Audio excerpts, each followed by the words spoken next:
There we go. Live from the closet. That's right.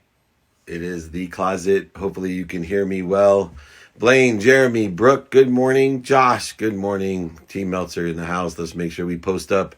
Guess what today is? It's my favorite day of the week. It's Friday. Not because thank God it's Friday because it's over, but thank God it's Friday because I do my free training on Friday, and it's the biggest inspirational thing that I do. I would leave there on cloud nine. Definitely makes me sleep well at night on Friday nights. But if you're not joining me live or checking out the replays, you are missing out. I'm on my game. And so I would love for whoever it is to join me. Let's get some questions up today, some pre-questions for Friday. It's really fun. I got all these people that want to ask me questions and do stuff, and I'm on here willing to answer them. So your video on how every day is your best day resonated with me. Every day is my best day. Friday's the best of the best because it's free trading day. You can go ahead and register still, 949-298-2905, or email me at david@dmeltzer.com. And yes, it is me. So unless you want to get a recording back, don't ask. Let's get these questions up. At Emrod707, what's good, bro? There you go. Ray is in the house. Badminton Olympian. There we go. Question. Do you have any regrets? If I had any regrets, then I would be an antithesis of what I teach you to do, which is find the light, the love, and the lessons in everything. How can you find light, love, and lessons in everything and still have regrets? All I got is lessons and light and love. And so are there mistakes that I made and lessons that I've learned? Have I had pain in my life, which is indicative that I have to learn more lessons, mental, physical, emotional, spiritual, and financial pain?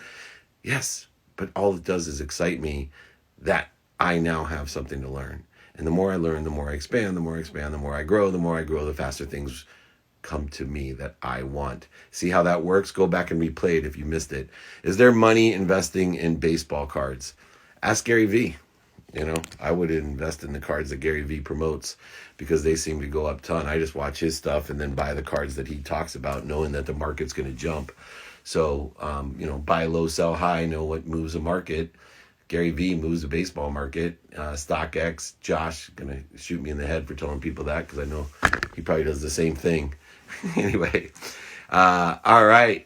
On fire, Mac Daddy, from your interview. Good. I need advice on how I can stay focused daily without being distracted with my phone. Oh, yeah, of course.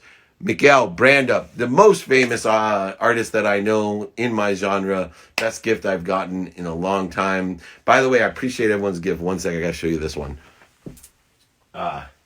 People are sending me free stuff. I used to be afraid to receive. I don't charge anything. I do stuff for free, but look at it. There it is, buddy. I'm going branded. So if they're going to make me wear these, I'm going branded. I couldn't find a Chargers one, but thank you, Posh Notions, for sending that to me. How cool is that? Is this a good time to sell one's house? Trish, okay. Time and risk tolerance. It depends on your area. It depends on the house. It depends on what you want to move to. Go seek an expert in your space. I promise you, there is a realtor out there with 30 years experience that will give you great advice for that. So it's really easy. We don't have to do it ourselves. Let's get the advice. Just like you're asking me advice, I'm sending you to someone that knows more than me. Thank you, everyone. Let's keep these questions coming. I'm a rare for them. Let's get this going this morning. Let's make it happen. Can I do to also appreciate the hardships in business and life? What can I do to also appreciate the hardships in business and life? First of all, there are no hardships. They're just hard people, right? No tough times, just tough people. And what you want to do is follow the 5 that I give you, man. Take inventory of your values: personal, experiential, giving, and receiving. Ask and attract. Ask a series of questions how you can be a value of service. If you're feeling down, lonely, upset, anxious, depressed, do something for someone else. Ask a series of questions of what you can do. And also know that everyone in life is your sponsor and power sponsor. Everybody in your life know somebody that can help you or can help you themselves and know someone that can help you. It's saw there be a student in your calendar. Pay attention to, put intention to the things, coincidences you want in your life. The things you have planned, don't have planned, and sleep. Do it now. Make a difference. Set yourself apart. 100% of the things you do now get done. People that get done are separate from those who don't, especially in this world, especially now. And then finally, most importantly, practice ending fear. Remember, it's just like golf. It's a practice. Practice ending fear. Identify when we're in ego-based consciousness and fear-based consciousness, right? Then you got to be ferocious, like the ferocious Buddha. Be ferocious when you're in fear-based consciousness. Stop. That takes a lot of free will. If you've ever been mad and tried to stop, if you've ever been angry, upset, separate, inferior, superior, anxious, frustrated, any of those feelings, resentful, offended, you know how hard it is to stop? Be ferocious about it and then be a Buddha. Then be a Buddha. Breathe. Go back to center. Go to peace, neutrality, and then roll. Roll into the truth trajectory, into the truth consciousness. That's how we do it. Those 5 things. Boom. How do I set up the boundaries without feeling guilty? First of all, guilt is an ego-based emotion. The minute you feel guilty, stop, drop, and roll. Boundaries are set by managing expectations. One of the pragmatic ways to manage expectations is to create a go, no go plan. And that can be in personal life too. Explain to somebody, this is how I like to communicate. This is when I like to communicate. These are the things that cause me to move into ego-based consciousness. Can you please help me? David, do you filter what you learn from credible sources to keep knowledge streamlined when learning a new subject? I'm going to talk about that today on training, because that's credibility. And I try.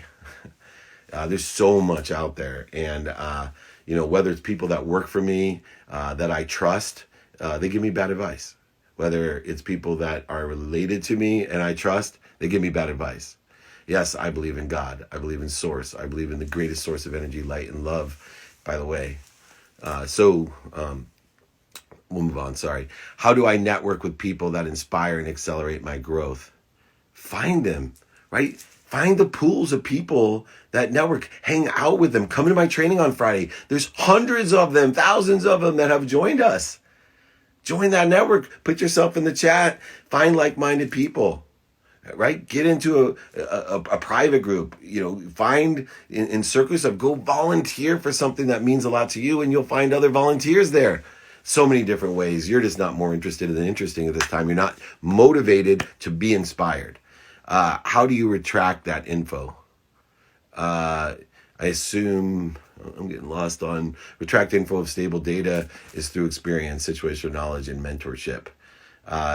Limitless, what's going on? When did your spiritual journey, thank you for all these questions, by the way. When did your spiritual journey begin, and when did you really start going within?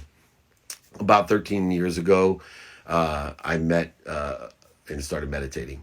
And so when I started meditating, and I used the wrong motivation to meditate, by the way. I used the motivation to meditate to make more money, because meditation raises your awareness, and I wanted to be aware of when to buy or sell. But it has led me in a journey to raise my awareness for many more things. How do I work with a person who keeps shutting down when confronted? Great question. There's going to be people that shut down, get defenses, get offended, get resentful, get angry, frustrated, separate, inferior, superior when you confront them with the truth, because they're not in truth consciousness. They're in ego-based consciousness. So how do we stop that? We do, understand and try to understand them to help them. If you can understand them, you can align and get them to truth-based consciousness, and also pray for their happiness, right? Put positive energy. Right? Do not have judgments and conditions or attacking thoughts. To only get judgments and conditions and attracting thoughts back, right? What you resist persists. So number 1, understand, pray for their happiness. If that doesn't work, run away and pray for their happiness. You don't need to surround yourself with that negative energy, and no need to make or exacerbate the situation that they're in. Awesome. Let's go get a few more questions here. Should you give when you don't necessarily feel the need to? Look, you have a problem if you don't feel a need to give. Like Top Gun, you have a need to speed. I got a need to give. Why? Because giving expands and accelerates your life. It makes room for what you want. The only need I have is to give my life. Everything else will take care of itself. You have everything that you need. Now allow it to come through you with appreciation for others. Motivate yourself to give more. And when I say give, I'm not talking about just handing out money. I'm talking about receive more so you can give and allow it to come through you. Get motivated to receive more. right? That's, the legs feed the lion. The stronger your legs are, the more you will feed others, right? Why does a lion go out there and kill the zebra, right? Not just for them, right? They want to feed all the babies, everybody else. Got to have a need to give. If you don't have a need to give, you won't have a need to receive. Make room for what you want. Let's do this. What are some of the things you do to stay motivated in times that you need a little boost? All right, motivation and inspiration are different. You got it right. Motivation gives you that little boost. It gets you up. It will not get you there. So fear can motivate me. I try not to use it because in the end, it will suck my soul dry of its energy. It's an interferer, a corrosion to that great source that we talked about earlier, the light, the love, and the lessons that I'm always connected to, that walks with me, that gives me the power to do what I do. So please, looking to there, utilize the separation of motivation and inspiration. I think I'm going to do a training on that. Music will motivate you. Fear will motivate you. Your favorite, Gary Vee motivates me. He's a great motivator. I like to be a great inspirer. David, there's still days where you struggle? What do you do when you have these tougher days? How do you regather? So I used to have years that I struggled. I used to have months that I struggled. I used to have weeks that I struggled. I used to have days that I struggled. I used to have hours that I struggled, and then minutes. Right now, I tend to struggle for minutes or moments. I'm working on getting everything to moments, but most of the time it's minutes. And I woke up with some struggles yesterday morning, and it was left, right, left. And I did duck before the hook came. I want to knock me out. So I spent minutes in struggle, and I stopped. I dropped, and I rolled back into the truth trajectory, knowing that if I'm not rolling towards my objective, if I'm not doing what I'm supposed to, if I'm not the ferocious Buddha, then I'm not going to be able to receive what I want to give to others, to appreciate it, to be thankful for it, and allow it to come through me for others. Awesome. Here we go. You have interviewed Chris Gardner. He's a good friend of mine and a mentor of mine, and I love him, the man with two watches to make sure he's on time. What did impress you most about him? I'll tell you what impresses me about Chris Gardner, and it impresses me about all the successful people that I meet, all the empowered, all the fulfilled people that I meet. Chris Gardner is the epitome of the one common denominator. Chris Gardner must be what he can be. Chris Gardner could be in the bathroom at a train station with his young son, completely homeless, hungry, cold, and broke and unemployed. And Chris Gardner is a multimillionaire, sitting there in Trump Towers, hating the name of his building, but loving where he lives. So he tells me. Chris Gardner has ability to must be what he can be, allowing his imagination to man itself into a what, the what being a possibility, becoming inspired with that attitude that he must be what he can be, becoming a possibility to a probability, and then effectuating it like a ferocious Buddha with strategy, discipline, and awareness in order to materialize his probability into his perspective or his reality. Unbelievable, Chris Gardner. Check it out. Pursuit of Happiness is the movie that they made about him. I don't believe in the pursuit of happiness. I believe happiness is the pursuit. You need to enjoy the consistent, persistent pursuit of your potential. You got it?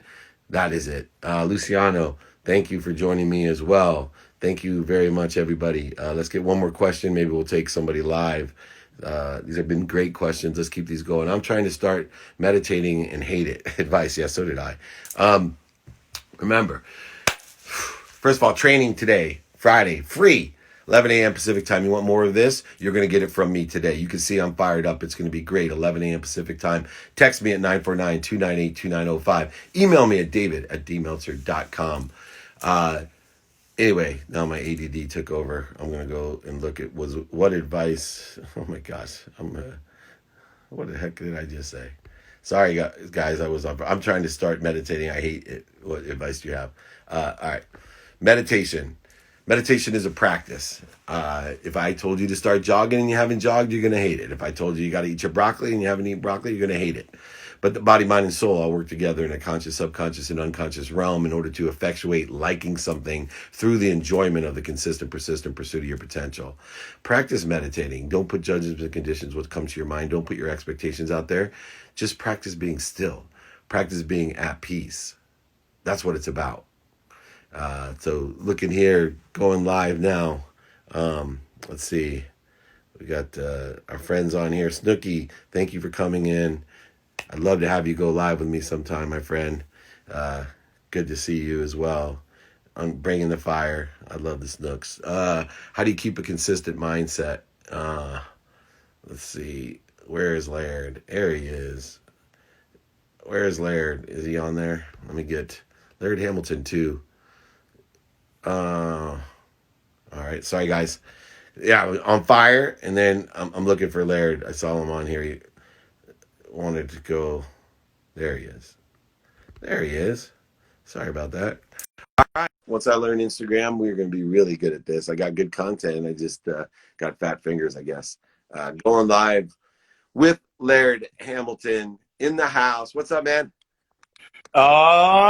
Joining you. Yeah, you are. Where are you at? I'm in Malibu, California. You got an Ed Milet energy about you, brother. What's going on? You're glowing. I got some cardio this morning, and it's and the sun's out. That is awesome. I'm looking sunburned myself. So anyway, That's good. That means you're outdoors. That means you're outside. We need to be outside. I agree. People aren't willing to wake up early enough too. If they're worried about being around people, then I tell them, hey, you're not willing to get up early enough to be by yourself outside. So there's plenty of places to be alone outside. There is. But you have such a great perspective on life. I'd love to get some of your advice and perspective on not only being outside, but making the most of this opportunity that we have, this pause that we have. Well, I mean, in a way, I think it's forcing us to be together. With at least with our immediate family and the people that we can be around, and normally we're looking for ways to be together, or we're not, or we're like, people are trying to run from that intimacy. But I think this is a little bit, it's like being forced on us, and it seems to, do one of two things: either bring out stuff that you don't want to bring out, or it's it's magnifying the things that are important. At least for me, I know that I just really have been I've been, listen, let's not get carried away. It's a heavy time and people are dying. So there's that dominant cloud that's over all of us. But, being with your family and being and with your kids and having everybody really close makes you feel, it makes you feel safer in a way. I think there's something about having everybody that you care about close to you. And then maybe that's why we do that. That's why we're doing this, is because it's like, okay, how do we feel the safest? Well, get everybody you care about and get together and be in a house. And then either everybody's going crazy, or you're enjoying, that being together and just about, what's important in life. It's like, it seems to be that's part of what's going on.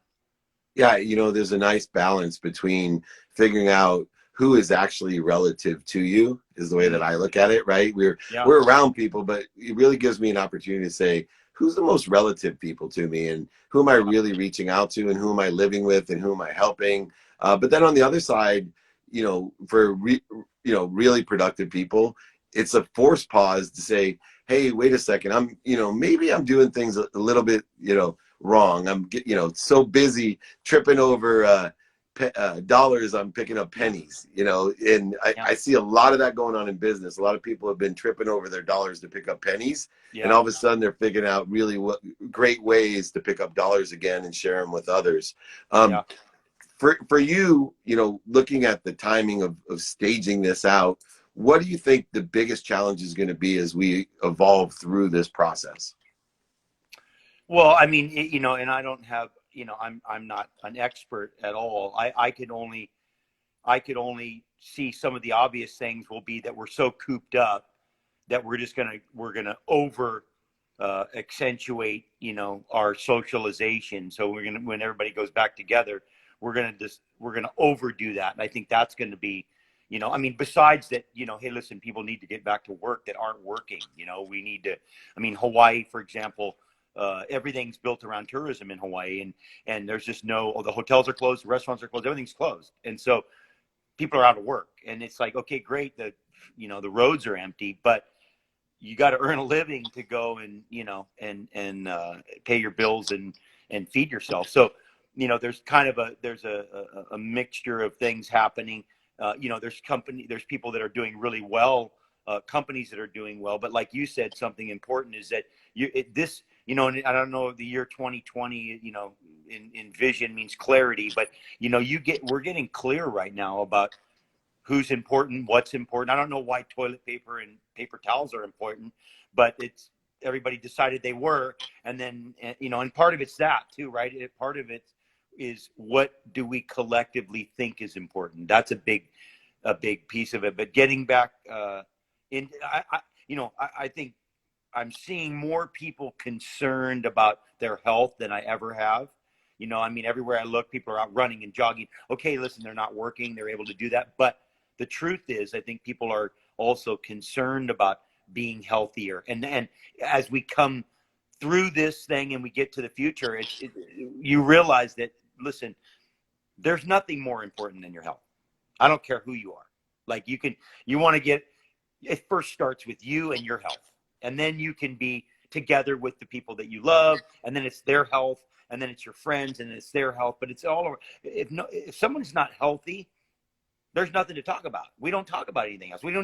There's nothing even else to say. Oh yeah, well, he's really rich, but he's sick. Well, none of it matters. None of it matters if we're not healthy. And so I think this is forcing people to, you know, get healthy. Like, let's think about, hey, what I'm eating, what I'm doing, what I'm, you know, and listen, you said it earlier.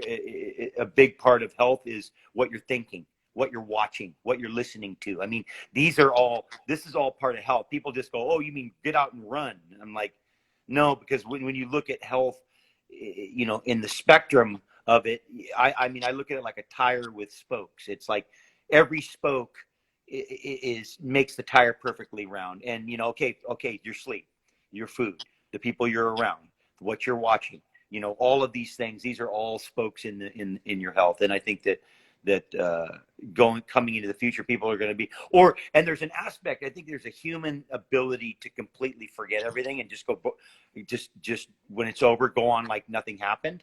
I think that's part of evolution. I think we have a mechanism in us that we can just kind of go, you know, in 5 years we'll go, what virus or what sickness or whatever. You know, it's like, what are you even talking about? You know, and that's an interesting phenomenon as well.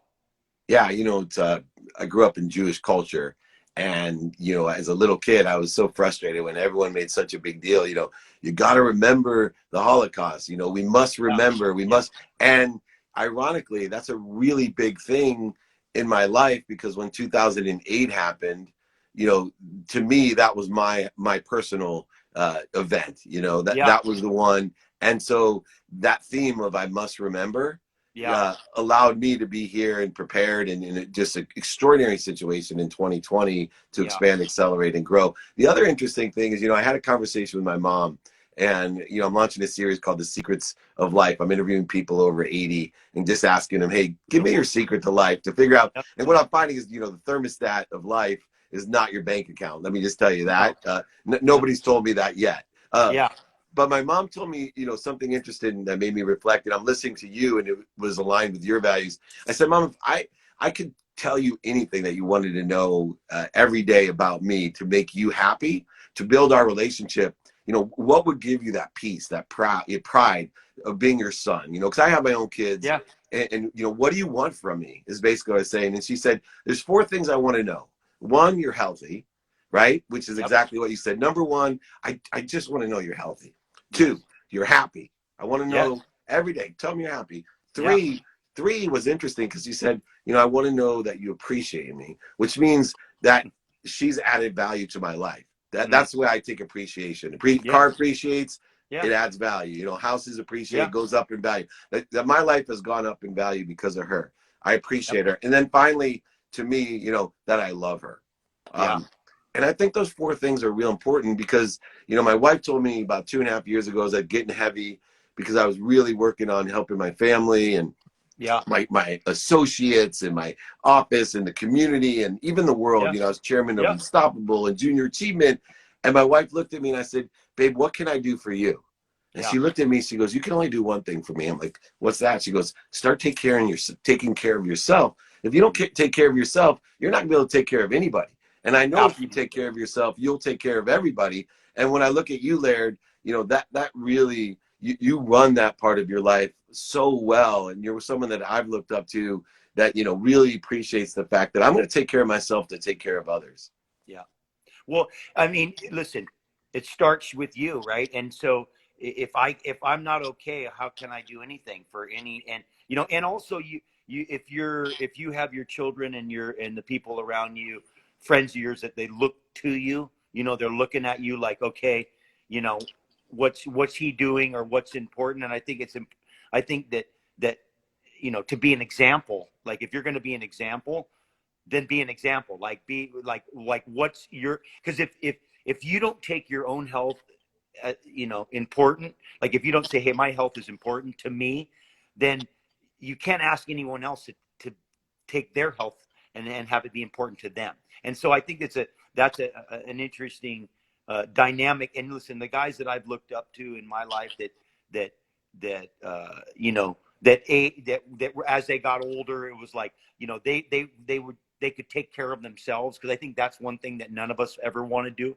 I think that as we get older, we never want to need to be taken care of. I think that's kind of I think when I look at older people, and if anything is you know, is an issue for them, it'll be that they're a burden on somebody else. And so I would like to, you know, as you think about the future, you go, okay, listen, I never want to be a burden on anybody. So I got to make sure I can carry my own stuff. I can do my own thing. And you know, and also just to continue to live the higher quality of life. I think that if you want to have good thinking, you know, if you want your good, I remember at one time I met Elon Musk at a SpaceX thing, and they were talking about Mars and the whole thing, and then I just said to him, I go, well, how you doing with this? Like how you taking care of this thing? Because imagine the potential if you're really nurturing that. It's like Leonardo da Vinci. I mean, that guy was healthy, he ate good, he was a strong guy. Fitness was a big. I connect physicality to good thinking, to being healthy. Like if you're healthy, hard to be really healthy, and then okay, listen, there's some people that pull it, but you're not maximizing Right. the opportunity of your intelligence, I believe, if you're not taking care of your system, you know, of your system. You're limiting your quantum ability, right? Like those people that Yeah. aren't healthy, that achieve a ton of stuff, Yeah. they would take it to a whole nother level Absolutely. if they were healthy. That's the key point. Last thing real quick, you know, I'm good friends with Yep. your friend McDermott, right? Yeah. I actually got the picture in Portugal when he rode that huge wave. Yeah. And I love his perspective on fear. I think right now you know, my fifth practice of life is practicing ending fear. Yes. And understanding, and nobody understands the relationship to the ego and the relationship to fear than a big wave surfer. Yeah. So I'd love to get.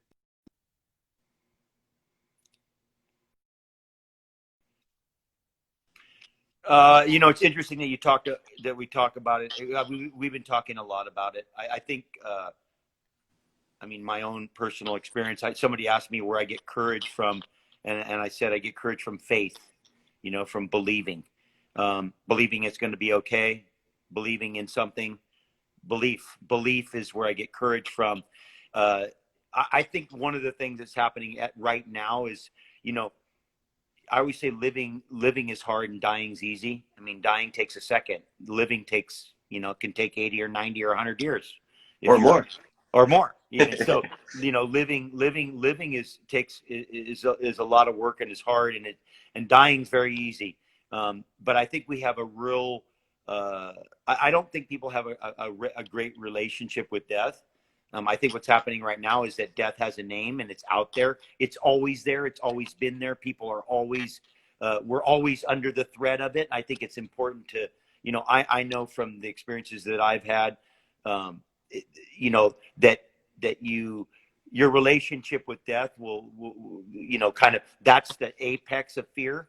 And then everything related to it, like social acceptance. Okay, because I might die. If I, you know, it's like, I mean, everything's always goes back to death, right? It always goes, oh, if I'm not socially accepted, you know, fear of public speaking, because if I don't get accepted, I might die. Like you know, if I can't earn a living, then I won't be able to eat, then I might die. Like it always goes down, it always trickles down to the very end final thing, which is the fear of death, because it's the unknown. And I think that's something that people have a hard time dealing with is when we don't know. Then the more you embrace it. There's a great book called The Art of Fear. I don't know if you've been able to see it, but her name's Christine Olmner. But she changes the vocabulary with fear and talks about it as something to embrace, that you're not scared. You're scared, but are you ready to be scared today? Like, it's okay. Like, being scared is completely normal. It's an emotion. Fear is an emotion like joy and happiness and anger and fear are actually, you know, they're what she calls them, the Siamese twins. But you know, the fear is, anger is also a result of being scared. I mean, if you look at people that are really the primary angry, fear's the primary, then everything else is secondary. That's right. That's right. And I think that, you know, having faith in that things are, you know, Gabby sometimes asks me, you know, when we're in a situation, we've been exposed to some different things over the last few years: hurricanes, floods, fires, things that you know, that represent death. and you know, and she said, you know, like, she asked me, like, what do you think? And I go, well, so far I think everything's been okay. Everything is okay, and everything's going to be okay. And that no matter what happens, you know, we don't know all of it, but you have to have some faith in it and believe that it's going to be okay, that we're going to be provided for, that we're going to make it through. And if we're not, that we're going to go somewhere it's going to be okay, or it's not, but it won't matter anyway, because we're not there. You know, it's like, that's what I love. I think it's that, you know, I know from my experiences that I have a good relationship with dying. You know, you spoke earlier about the one thing you don't want to have is regrets while you're living. You don't want to look back and, like you said, you never think about how much money you have or this. You know, it's more about, oh, I wish I would have tried this business, or I wish I would have attempted that thing. I wish I would have. You know, the regrets usually come from things that you were probably scared of. Yeah, for sure. And people find that when they get out of here, you know, gosh, I wish I would have done this during these 8 weeks, 12 weeks. The same exact thing is going, God, you know, I could have, I hear that in sports all the time, right? Well, I wish I would have been a professional this. I go, well, you know what? We'll see. But it's the mindset that I'm worried about. But, man, I really appreciate you coming on and sharing your wisdom with us. And your energy, man. Go out in the water, enjoy the day, and enjoy the life. Well, I'm going to go do something to earn it. I got to earn my food, you know. I got it, man. Okay. Me too. Thanks so much. Enjoy your weekend, brother. Thank you. Aloha. Take care. Bye-bye. The great Laird Hamilton. If you haven't checked him out, you got to. There's a different breed when you talk about big wave surfers. Just surfers in general are ferocious Buddhas, but big wave guys are ferocious. I have a young entrepreneur on here. Where'd she go? I saw Jessie K swing by. We got a lot of fun people on here today. Thank you, Laird, for joining us. Jessie K, who can help people with lemonade? Talk about turning lemons into lemonade. How you doing, David? There he is. What's up, Jess? Good. I appreciate having me on. How you doing? Hey, man, anyone that's raising money to help people in the simplest, it's showing people that, hey, if things aren't going well, go do something for someone else. You are the epitome of turning lemon into lemonade. Thank you. I appreciate it. Tell me how you just raised $75,000 this month using lemonade. It's been crazy. So I'm a 19-year-old sophomore in college, and I was talking. What college, first of all? I go to What college? Stevens Institute of Technology in Hoboken. Nice. But I was talking with a friend of mine, Alex Scheinman, who just graduated from Penn State, also in the sports space. I do a decent amount in the sports and entertainment space. And we were talking, we were like, hey, we have this incredible network of people. And I think people in our generation want to have an impact, but nobody really knows what to do. I think we have a bad rap, millennials and Gen Z. We just sit at home, don't really do anything. So we decided, like, hey, we can build this fundraiser out and let people raise money from home. I know when I was younger, I used to be like, hey, I could go make a physical lemonade stand outside. Obviously, can't do that right now. So we made this thing called the Making Lemonade Fund, where everyone could have a virtual lemonade stand from their house and raise money. And it's been insane. We now have 250 students and young professionals involved from 70 schools. Penn State football is on board, all these different programs. And I can give you the exact number right now. It's been 31 days since we launched. We're at $76,061 raised for the CDC Foundation Direct Relief Fund and Feeding America. So it's been amazing. That is amazing, man. And where can people join you? How can more college kids get involved? More fraternities, more football teams, more colleges in general, their alumni? How can Ohio State, Tulane, all my big schools get involved? Yeah, no, totally. So that's been the cool part. I think the greatest part about it is we're sort of giving the freedom to students to get involved. So if somebody watches this right now, they could either shoot us a DM on Instagram at Making Lemonade Fund or shoot me a text 201-298-9171. The cool part is if you shoot me a text now or you do any of that, you can be in our meeting tonight at 9 p.m. We have a pro athlete or musician come in every night to try and rally the troops and have some cool people on. So we're having a really cool athlete coming in tonight. But the cool part is you could literally be on tonight. Send me a text right now and start a team tonight. We have 25 people on our leadership team running teams. So that's the really cool part about it. Perfect, too. And make sure you come to my training today at 11 so we can promote and get all the thousands of people that have registered for our training today, which will be on pitching, by the way, which is for professional and personal. And that professional and personal obviously is philanthropic. It's so important to ask for help, especially for others. You know, my whole life is dedicated to making room for what I want by giving to others. And it's so exciting for me to see a 19-year-old that gets it, because I wish I would have gotten it. You know, I would have been out there trying to sell masks when I was 19 for myself to make a future. And I'm so glad that people like you are much wiser than I was when I was 19, helping other people. Because, you know, the ball's going to find the weakest player. And if we don't take care of the people that are not in good situations, if we don't take care of those people that aren't healthy, that aren't wealthy and aren't wise, then we're going to be in big trouble. And so your generation is stepping up. And I think a lot of times you're right. Your generation gets a bad rap because you step up in a different way. Yeah. A lot of older people don't understand it. And I think the good part about what's going on now is that people are forced to understand how you step up, because the older generation has to step up in the same manner. I think they didn't realize through social and through all those platforms you can actually raise money. I think people are always like, Gen Z's on their phone too much. They're on digital. They don't know what they're doing. But here's the proof. We have no infrastructure back and we raised $76,000. So I think it's a good case study on you can use social media and digital for good. And I think you're a great example of that too. That's awesome, man. Well, we're going to pump and promote you. Make sure everybody checks it out. We pinned it up here as well, and we will talk and promote it as well during training. If you ever need my help on a night, just let me know. I'll be happy to recruit people to come and raise more money for you as well. What a great cause. Thank you, my friend. That'd be awesome. Appreciate it. Jessica K, check it out. Making Lemonade Fund.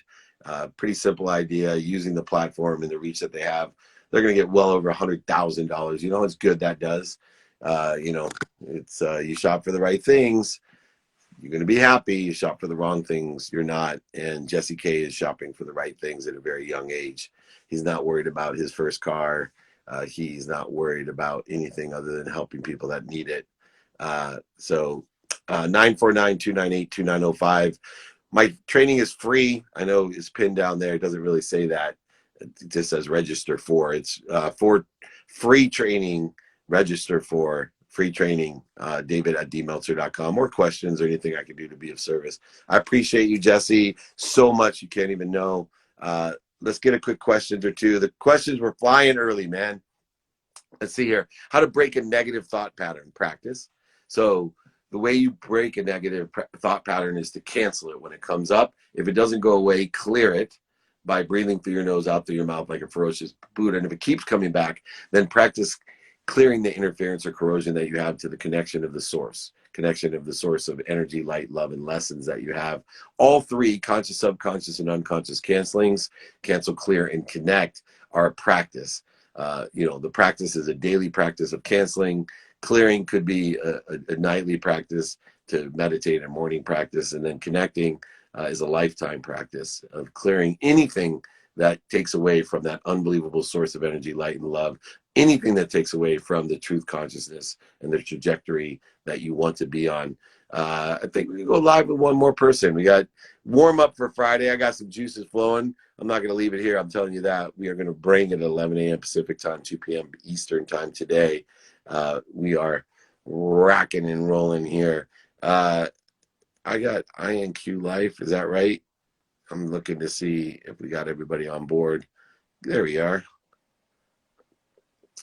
The famous poet, songwriter, Oprah's unbelievable talent. There he is. What's up, buddy? You took my job, man. I dreamed of being a songwriter and a poet. I used to write songs, usually for girls, but I got nowhere with it. I decided to be a salesperson instead. Fair enough. I'm happy to be talking to you now. How are you going? I'm doing great. It's really a pleasure to talk to you. And I've really been dying to ask my first question, because I know that a lot of people that do what you do are very aware of their ability to channel.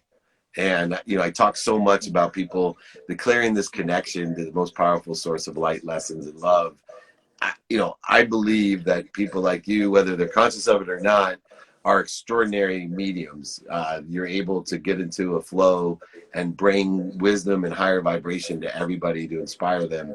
Is there any truth to what I'm saying? First of all, yeah, thank you. That was a really kind thing to say. I think everyone is that, though.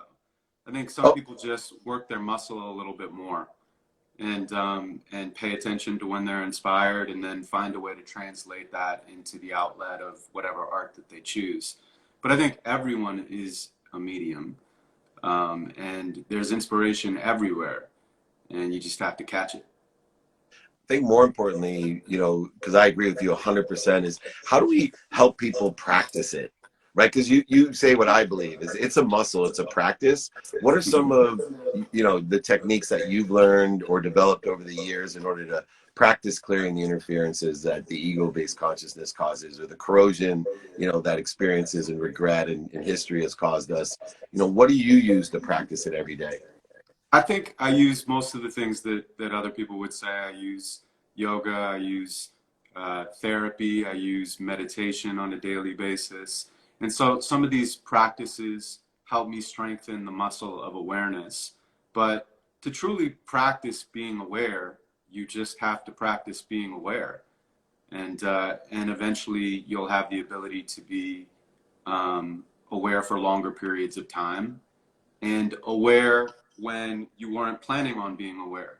When you're in the middle of something and you're kind of distracted by it, but something stands out, and you stop that moment to pay attention to the deeper moment so that you can access that truth later. Yeah, I think, looking and explaining to people, because it's a really common question, right? I've tried to meditate, I'm miserable at it, and I try to use like a golf analogy. I'm like, nobody's good at golf when you first start. Is anybody even ever good at golf? Because you're playing against yourself, so you're always going to have lots of room for improvement.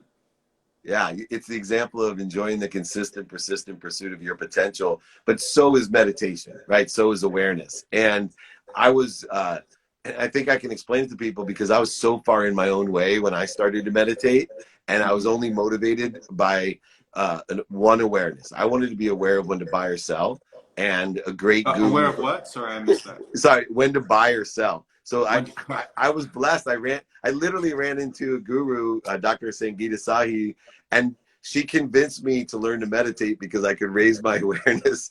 And I wasn't interested until she said, look, at the very least, if I can raise your awareness, you'll know when to buy or sell. Because I was so money driven, right?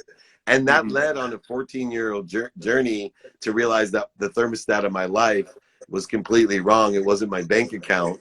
Right? The thermostat of my life is this awareness, this health, happiness, appreciation, and love that I've been able to acquire through awareness, through practicing getting away from all of the corrosion or interference or noise or judgments, conditions, attacking thoughts, and in all these different defined material things that I've learned in life. I love that.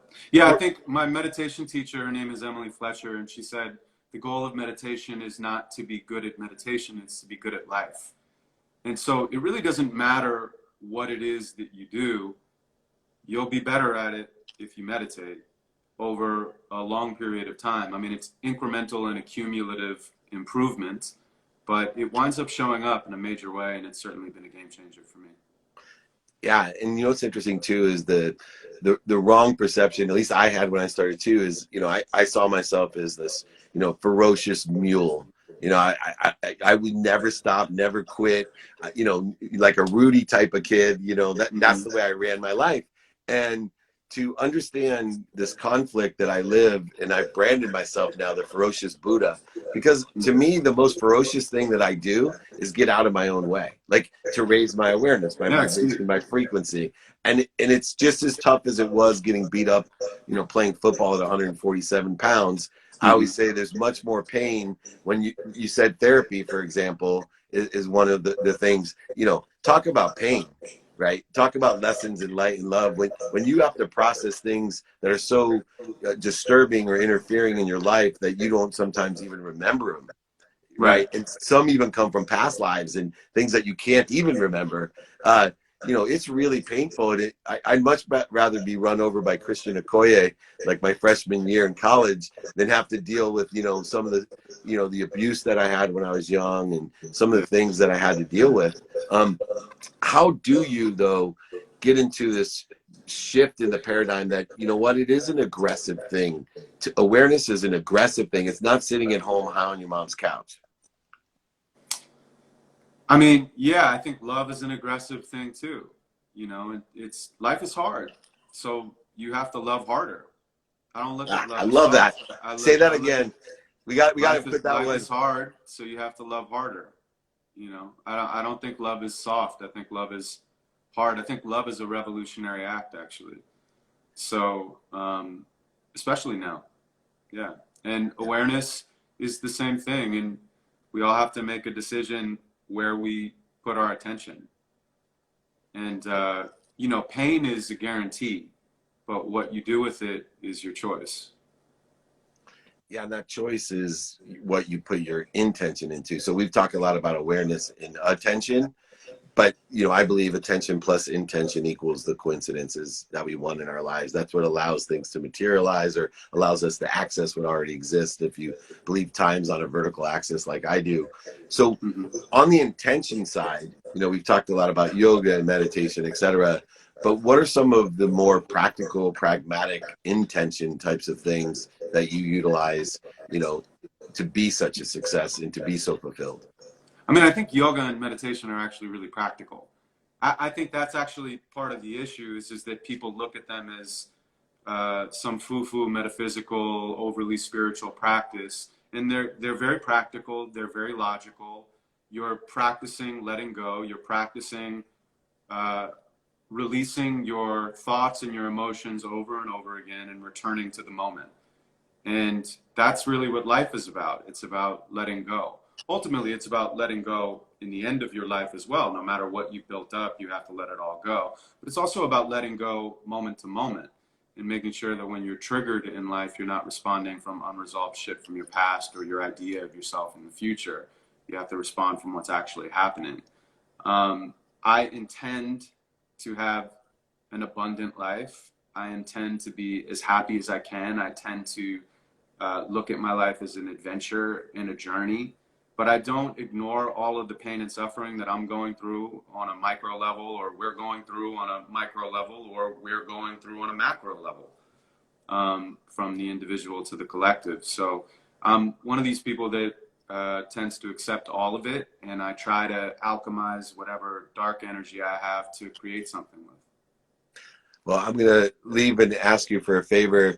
Do you have a favorite poem? And if so, can you don't have a favorite of yours? I don't have a favorite one. It'll be the next one that I write. I love that. Do you have one that you know by heart or can recite that you love? One of them? I know my whole book by heart. I have No my way. book here. I know the whole thing. Yeah. What's the name? Tell me the name of the book so everyone knows it.